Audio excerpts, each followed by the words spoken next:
New ইয়র্কের একটি grocery দোকানে চেরি কাস্টমার সার্ভিসের কাজ করে। ছোটবেলায় চেরির বাবা মা গাড়ি দুর্ঘটনায় মারা যাওয়ার ফলে সে অনাথ আশ্রমে বড় হয়।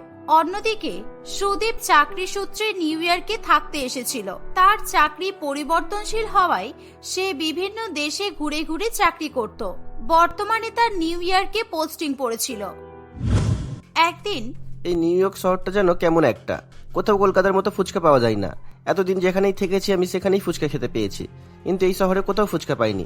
যাই সামনের গ্রোসারি শপটায় যাই, সেখানে ফুচকা বানানোর জিনিস পেলে বাড়িতেই ফুচকা বানিয়ে নেব। কি আর করা যাবে। সুদীপ তার পাশের ফ্ল্যাটের গ্রসারি শপে চলে যায়। সেখানে সে ফুচকা বানানোর জিনিসপত্র খুঁজতে শুরু করে, কিন্তু হাজার খোঁজাখুঁজি সত্ত্বেও সে কিছুতেই ফুচকা বানানোর কোনো জিনিস পায় না। হঠাৎ করে সেই দোকানের কাস্টমার সার্ভিসে দাঁড়িয়ে থাকা চেরির উপর তার নজর পড়ে। প্রথম দেখাতেই তার চেরিকে ভীষণ ভালো লাগে। সে চেরির সঙ্গে কথা বলার জন্য এগিয়ে যায়। Excuse me madam, do you have fuchka material? I want item to make fuchkas. Sir, আমি বাংলা বুঝতে পারি কিছু কিছু। অনেক বাঙালি কাস্টমার আসার জন্য আমি বাংলা বলতে শিখে গেছি। বাহ, দারুণ ব্যাপার তো। তবে আমার ইংরেজিটা কিন্তু খুব একটা ভালো হয় না। বলছি, এই দোকানে কি রেডিমেড ফুচকা বানানোর জিনিসপত্র পাওয়া যাবে? বুঝতেই তো পারছেন, বাঙালি মন তাই ফুচকার জন্য কাঁদছে। স্যার, আমি কোনোদিনও ফুচকা খাইনি, তাই আমি বলতে পারবো না কোন কোন জিনিস দিয়ে ফুচকা বানাতে হয়। সবাই যা বলে ফুচকা বানাতে ময়দা, পটেটো, ছোলা, টামারিন্ড এইসব লাগে। আপনি এগুলো কিনে নিয়ে গিয়ে ফুচকা বানিয়ে নিন। সুদীপ চেরির কথা শুনে ফুচকা বানানোর প্রয়োজনীয় জিনিসপত্র কিনে নেয়। চেরির মিষ্টি স্বভাবের জন্য সুদীপের তাকে খুবই পছন্দ হয়, কিন্তু চেরির সঙ্গে কিভাবে সে কথোপকথন বাড়াবে সেটা সে কিছুতেই বুঝতে পারে না। সুদীপ চেরিকে নিজের ফ্ল্যাটে ফুচকা খাওয়ার জন্য নিমন্ত্রণ জানায়। চেরি কোনোদিনও ফুচকা না খাওয়ায় সে সুদীপের নিমন্ত্রণ অস্বীকার করতে পারে না, কিন্তু সে যাওয়ার জন্য রাজি হওয়ার সাহসও পায় না। সুদীপ বারবার করে বলায় চেরি তাকে না করতে পারে না। সে সুদীপের বাড়িতে ফুচকা খাওয়ার জন্য চলে যায়। আমি খুবই ভাগ্যবান যে আপনার মতো একজন সুন্দরী বিদেশি মহিলা আমার বাড়িতে ফুচকা খাওয়ার জন্য এসেছে। আপনি বসুন, আমি এক্ষুনি আপনাকে ফুচকা বানিয়ে খাওয়াচ্ছি। আমি ফুচকা বানানো শিখতে চাই। আপনি প্লিজ আমাকে ফুচকা বানানো শিখিয়ে দিন, তাহলে আমিও ফুচকা বানিয়ে খেতে পারবো। হ্যাঁ, নিশ্চয়ই। সুদীপ সুন্দর করে ময়দা মাখে, সেইগুলো ছোট ছোট লেচি করে বেলে গরম তেলে ভেজে মুচমুচে ফুচকা বানায়। আলু সিদ্ধ করে, ভালো করে ছোলা, কাঁচা লঙ্কা, ধনেপাতা, নুন, তেঁতুল দিয়ে আলু মাখে এবং জলের মধ্যে তেঁতুল গুলে টক জল বানিয়ে ফেলে। সুদীপের ফুচকা বানানো হয়ে গেলে চেরিও ফুচকা বানানোর পদ্ধতি শিখে ফেলে। তারা দুজনে মিলে অনেক অনেক ফুচকা খায়। চেরির ফুচকা খেয়ে ভীষণ পরিমাণে ভালো লাগে। আমি এত টেস্টি ফুড কোনোদিনও খাইনি। এই ফুচকাগুলো জাস্ট অসাধারণ। আমি রোজ এরকম ফুচকা খেতে চাই। যদি নিউ ইয়র্কে এরকম ফুচকা পাওয়া যেত তাহলে খুবই ভালো হতো। আপনি চিন্তা করবেন না, আমি আছি তো। আমি রোজ আপনাকে এমন টেস্টি ফুচকা খাওয়াবো।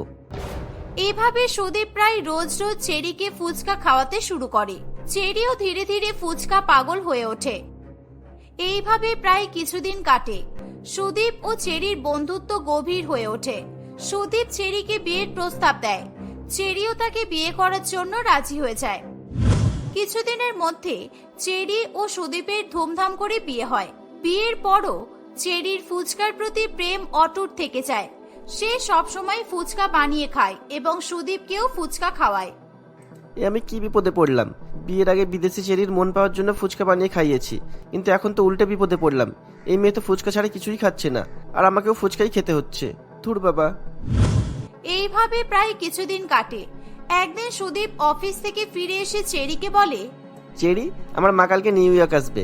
ওনার বয়স হচ্ছে তো, কখন শরীর খারাপ হয় বলা যায় না, তাই উনি এইবার থেকে আমাদের সাথেই থাকবেন। তুমি মায়ের খেয়াল রাখবে, কেমন? ওয়াও, দারুণ হবে। চেরি তার শাশুড়ি মায়ের আসার কথা শুনে খুবই খুশি হয়। পরের দিন সন্ধ্যাবেলা রানী দেবী নিউ ইয়র্কে তার ছেলে এবং বৌমার কাছে এসে উপস্থিত হয়। রানী দেবী নিজের বিদেশি বৌমাকে মন থেকে মেনে নিতে পারে না, কিন্তু সে তার ছেলের মুখের দিকে তাকিয়ে চেরিকে মেনে নেয়। ভালোই বিদেশি মেয়ে ধরেছিস দেখছি। তা তোর বিদেশি বউ শাশুড়িকে কিছু খাওয়াবে না? কত দূর থেকে এসেছি আমি, তোর বউ আমাকে এক গ্লাস জল পর্যন্ত দিল না। আপনি বসুন মম, আমি আপনাকে জল দিচ্ছি। আর আমি আপনাকে আমার হাতের একটা দারুণ রান্না খাওয়াবো, একটু অপেক্ষা করুন, আমি গরম গরম ভেজে নিয়ে আসছি। এই বলে চেরি রান্নাঘরে চলে যায়। সে তার শাশুড়ি মায়ের জন্য ফুচকা ভাজতে শুরু করে এবং কিছুক্ষণের মধ্যে ফুচকা তৈরি হয়ে যায়। সে রানী দেবীকে ফুচকার মধ্যে আলু মাখা দিয়ে এবং একটা বাটিতে টক জল দিয়ে টেবিলে সাজিয়ে দেয়। রানী দেবী ফুচকা দেখে অবাক হয়ে যায়। বৌমা, তুমি পাগল নাকি?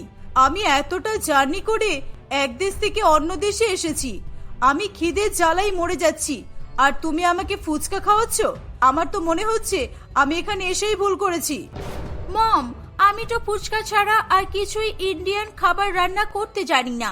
আর আপনি তো বললেন জল খাবেন, টক জল খেয়ে নিন, দেখবেন জলের টেস্টটা মিঠে যাবে। আর আমি বিদেশি হয়ে ফুচকা পাগল হয়ে গেছি, আর আপনি বাঙালি হয়ে ফুচকা খেতে চাইছেন না। তুমি প্লিজ একটু চুপ করো। তোমায় ফুচকা খাওয়া শিখিয়ে আমি খুব ভুল করেছি দেখছি। রাত দিন দুপুর সবসময় তো ফুচকা খাচ্ছ, আর এখন আমাদের ফুচকা খাইয়ে পাগল করে দেওয়ার চেষ্টা করছো। সুদীপ এবং তার মায়ের কথা শুনে চেরির মন খারাপ হয়ে যায়, কিন্তু সে কিছুতেই ফুচকা খাওয়া ত্যাগ করতে পারে না। এইভাবে প্রায় অনেক দিন কাটে। চেরির ফুচকা খাওয়ার নেশা দিনের পর দিন আরো বাড়তে থাকে। সে নিজের মতো ফুচকা বানিয়ে খেতে থাকে। কিছু মাস পর সুদীপের কলকাতায় ট্রান্সফারের খবর আসে। সুদীপ এবং তার মা কলকাতায় ফিরে যেতে পারবে বলে ভীষণ পরিমাণে খুশি হয়। সুদীপ তার মা এবং বউকে নিয়ে কলকাতায় চলে আসে। সুদীপ, তোমার কলকাতায় ট্রান্সফার হয়েছে, বেশ ভালোই হয়েছে। আমি কলকাতার ফুচকা খেতে পারবো, আমাকে প্লিজ ফুচকা খাওয়াতে নিয়ে চলো। হ্যাঁ, আমার তো খেয়ে বসে কাজ নেই, আমি এখন ওনাকে ফুচকা খাওয়াতে নিয়ে যাব। অন্য কিছু খাবে তো বলো, খাওয়াচ্ছি। নো নো, আমি ফুচকাই খাবো। চেরি জোর করলে সুদীপ তাকে ফুচকা খাওয়াতে নিয়ে যায়। রাস্তার ধারে স্টলের ফুচকা খেয়ে চেরির ভীষণ ভালো লাগে। সে অনেক অনেক ফুচকা খেতে শুরু করে। ফুচকাওয়ালা চেরিকে ফুচকা দিতে দিতে হাঁপিয়ে ওঠে, কিন্তু চেরি ফুচকা খেতে খেতে হাঁপায় না। সে আরো অনেক অনেক ফুচকা খায়। কি হলো আঙ্কেল, তাড়াতাড়ি ফুচকা দিন, আমি আরো ফুচকা খাবো, একটু গ্রিন চিলিটা বেশি করে দিন। বাবা, তুমি তো দেখছি রাজধানী এক্সপ্রেসের মতো ফুচকা খেয়ে যাচ্ছ। আর গ্রিন চিকিটা আবার কি? আমি ফুচকায় সব গ্রিন চিকি ফিকে দিই না। আরে কাকা, গ্রিন, উফ আই মিন গ্রিন চিলি মানে কাঁচা লঙ্কা। ও বিদেশি, খুব ভালো বাংলা জানে না। ফুচকার আলু মাখাই কাঁচা লঙ্কা বেশি করে দিতে বলছে। এইভাবে চেরি প্রায় 2000 টাকার ফুচকা খেয়ে নেয়। চেরির এরকম ফুচকা খাওয়ার ধুম দেখে সুদীপের মাথায় হাত পড়ে যায়। এভাবে বিদেশি বউয়ের দেশে এসে দিন দিন ফুচকা খাওয়ার বহর বাড়তেই থাকে। আর ফুচকাওয়ালাও এমন বেশি টাকার খরিদ্দার পেয়ে বেশ খুশি হয়। সে আরো সুস্বাদু করে ফুচকা বানিয়ে চেরিকে খাওয়াতে থাকে। একদিন সুদীপ অফিস থেকে ফিরতে দেরি করে। রোজ তো সুদীপ আমাকে ফুচকা খাওয়াতে নিয়ে যায়, আজকে অফিস থেকে আসতে দেরি করছে কেন? ওদিকে মাঠও বাড়িতে নেই, ঘুরতে গেছে। আজকে আমি একাই ফুচকা খেতে চলে যাই, এখন তো আমি রাস্তা প্রায় চিনে গেছি। চেরি আর সুদীপের অফিস থেকে ফিরে আসার অপেক্ষা করে না, সে একাই ফুচকা খেতে বেরিয়ে পড়ে। কিন্তু রাস্তায় গিয়ে ফুচকাওয়ালাকে খুঁজে পায় না। আঙ্কেল তো রোজ এখানেই ফুচকা নিয়ে বসে, আজকে দেখতে পাচ্ছি না কেন? না, আমার যে করেই হোক ফুচকা খেতেই হবে। চেরি পথ চলতে এক মহিলাকে ফুচকাওয়ালার কথা জিজ্ঞাসা করে। আমি তো এই পাড়াতেই থাকি, কিন্তু আজকে ফুচকাওয়ালা এই গলিতে বসেনি। তুমি দুটো গলি পার করে এগিয়ে যাও, উনি মাঝে মধ্যে বিক্রির জন্য ওখানেও বসে। এই বলে মহিলাটি সেখান থেকে চলে যায়।